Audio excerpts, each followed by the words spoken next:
महाराष्ट्रातील भाषेचा वाद आता पुन्हा एकदा समोर आलाय। मुंबईतील अंधेरी मेट्रो स्टेशनवर मनसे कार्यकर्त्यांनी एका हिंदी जाहिरातीवर काळा फासल्याचा व्हिडिओ समोर येतोय।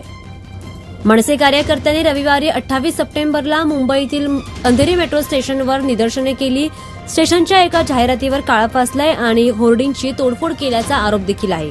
या निषेधात मेट्रो स्टेशनवर फक्त हिंदी जाहिराती वापरल्या जात होत्या। कामगारांनी मराठी भाषेला अधिक दृश्यमानता देण्याची मागणी केली होती, असं देखील म्हटलं जात आहे। पक्षाच्या नेत्यांच्या पाठिंब्याने मनसेने मराठीला प्राधान्य न दिल्यास अशा आणखी कारवाईचा इशारा दिला आहे। सार्वजनिक मालमत्तेचे नुकसान केल्याबद्दल या घटनेची पोलीस चौकशी सुरू आहे। मुंबईतील अंधेरी मेट्रो स्थानकावर असलेल्या जाहिरात फलकावर केवळ हिंदी भाषेचा वापर केल्यामुळे मनसे कार्यकर्त्यांनी तीव्र विरोध दर्शवला। मनसे पदाधिकाऱ्यांनी आक्रमक होत या जाहिरातीवर काळा रंग फासला।